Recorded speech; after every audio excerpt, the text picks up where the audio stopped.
الحمد للہ رب العالمین والصلاة والسلام علی سید الانبیاء والمرسلین وعلی آلہ واصحابہ اجمعین، اما بعد فاعوذ باللہ من الشیطان الرجیم، بسم اللہ الرحمن الرحیم۔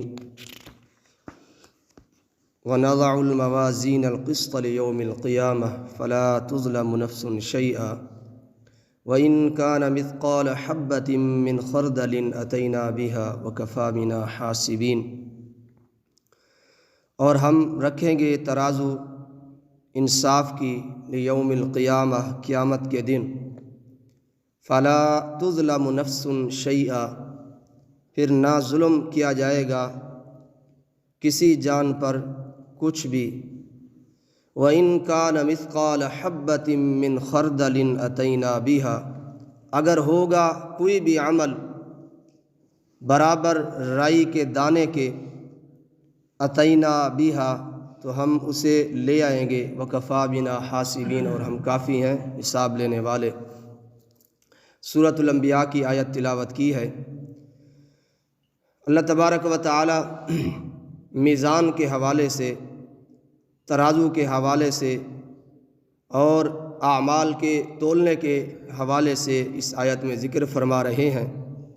فرمایا وَنَضَعُ الْمَوَازِينَ، اور ہم رکھیں گے ترازو۔ موازین میزان کی جمع ہے، یعنی اس کا مطلب یہ ہے کہ ہر انسان کے لیے الگ ترازو ہوگا، بہت سارے ترازو ہم رکھیں گے انصاف کے لیوم القیامتی، قیامت کے دن۔ ان ترازو پہ جو ہے وہ انسان کے نامہ اعمال کو تولا جائے گا، انسان کے جتنے اعمال ہوں گے انہیں تولا جائے گا۔ اب سوال یہ پیدا ہوتا ہے کہ جو اعمال ہوتے ہیں ان کا وزن تو نہیں ہوتا، یہ اعمال مجسم، ان کا جسم تو نہیں ہوتا، پھر انہیں تولا کیسے جائے گا؟ یہ سوال اگرچہ پہلے لوگوں نے کیا، معتزلہ نے اور باقی کچھ گمراہ فرقوں نے، انہوں نے اس چیز کا انکار کیا کہ نماز کا کوئی وزن نہیں ہوگا، زکوٰۃ انسان دیتا ہے اس کے ثواب کا کوئی وزن نہیں ہوگا، انسان کے منہ سے بولنے والے جو اچھے جملے ہوتے ہیں ان کا کوئی وزن نہیں ہوگا۔ لیکن آج سائنسی ایجادات نے اس چیز کو ثابت کر دیا ہے کہ ان چیزوں کا وزن ہوگا۔ مثال کے طور پہ آج انسان کے جسم کی حرارت کو چیک کیا جا رہا ہے، بخار کے ٹمپریچر کو چیک کیا جا رہا ہے، اور ہوا کا وزن اور دباؤ اس کو بھی جو ہے وہ چیک کیا جا رہا ہے۔ تو یہ ساری چیزیں، اس کے علاوہ باقی بے شمار ایسی چیزیں ہیں جن کا وجود نہیں ہے لیکن ان کو چیک کیا جا رہا ہے، ان کی حرارت، ان کا ٹمپریچر، ان کا وزن، ہر چیز جو ہے وہ ہمارے سامنے ہے۔ تو یہ انسان ہے جو ان بے وجود چیزوں کا وزن کر رہا ہے۔ تو انسان جب اتنا کچھ کر سکتا ہے تو رحمان کے لیے کون سا مشکل کام ہے کہ انسان کے اعمال کا وزن کرے؟ تو فرمایا وَنَضَعُ الْمَوَازِينَ الْقِسْطَ لِيَوْمِ الْقِيَامَةِ، اور حدیث میں یہ بھی آتا ہے کہ نبی کریم علیہ الصلوۃ والسلام نے فرمایا قرآن آئے گا انسان کے پاس ایک خوبصورت شکل میں، خوبصورت نوجوان کی شکل میں قرآن آئے گا، یہ پوچھے گا تو کون ہے؟ میں تجھے جانتا نہیں ہوں۔ اب یہ قرآن کہے گا اے انسان، اے اللہ کے بندے، میں قرآن ہوں، میں کیا ہوں؟ قرآن ہوں، جسے تو رات کی تاریکی میں پڑھا کرتا تھا، جسے تو دن کے اجالے میں تلاوت کیا کرتا تھا، آج میں تیرے پاس خوبصورت شکل میں آ گیا ہوں۔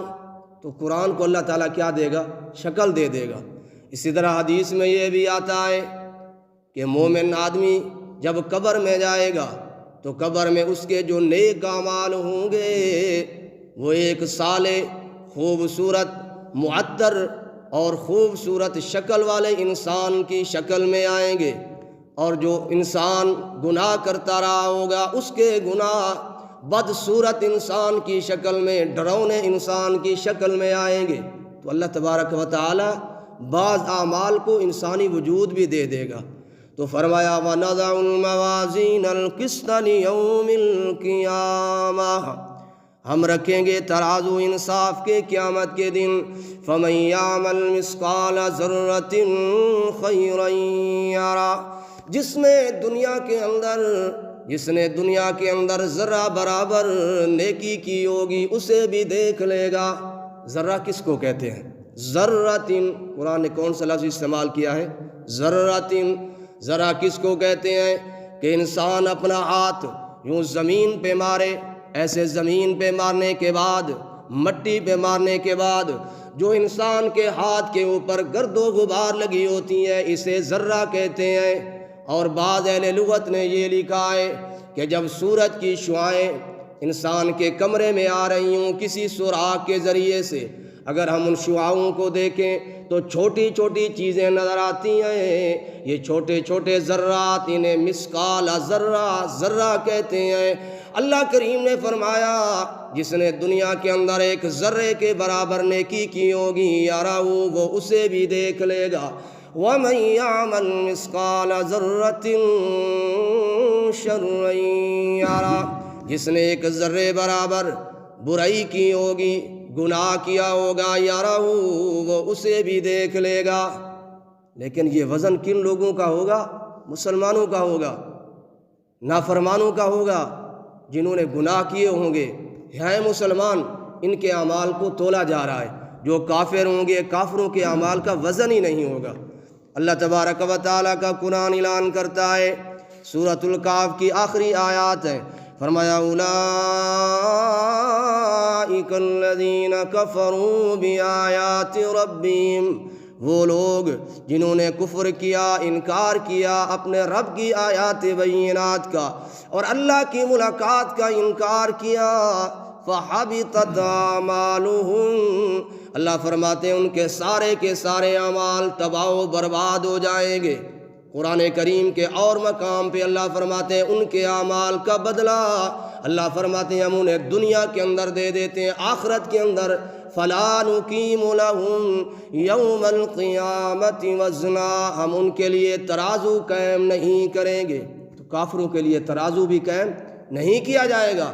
حدیث میں آتا ہے نبی کریم صلی اللہ تعالیٰ علیہ وسلم نے فرمایا ایک بھاری جسم والا انسان، موٹا انسان، اس کو اللہ تبارک و تعالیٰ لائے گا، اس کا وزن کیا جائے گا۔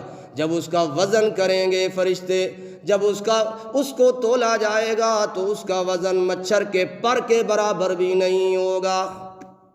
مطلب یہ ہے کہ اس کے اندر ایمان ہی نہیں ہوگا، وہ جو ہے وہ اس کے اندر اس نے گناہ کیے ہوں گے، اس لیے اس کا وزن نہیں ہوگا۔ پھر نبی کریم علیہ السلام نے اس آیت کی تلاوت فرمائی۔ اب وزن ہو رہا ہے انسان کے اعمال کا، فرمایا فَأَمَّا مَنْ ثَقُلَتْ مَوَازِينُهُ، جس کا اعمال نامہ، جس کے وزن، جس کا پلڑا جھک گیا، فَهُوَ فِي عِيشَةٍ رَاضِيَةٍ، جس کے نیکیوں والا پلڑا بھاری ہو گیا، فَهُوَ فِي عِيشَةٍ رَاضِيَةٍ، اللہ فرماتے ہیں وہ پسندیدہ زندگی میں ہوگا، وہ جنت کی نعمتوں میں ہوگا۔ وَأَمَّا مَنْ خَفَّتْ مَوَازِينُهُ، اور جس کا ترازو ہلکا ہو جائے گا، جس کا وزن ہلکا ہو جائے گا، فَأُمُّهُ آویہ، تو اس کا ٹھکانہ جہنم ہوگا۔ تو اعمال کو تولا جا رہا ہے۔ اللہ تعالیٰ فرماتے ہیں فَلَا تُظْلَمُ نَفْسٌ شَيْئًا، وہاں کسی پر ظلم نہیں ہوگا۔ ظلم سے مراد کیا ہے؟ یعنی انسان نے جو نیکیاں کی ہوں گی وہ نیکیوں کا پورا بدلہ ملے گا۔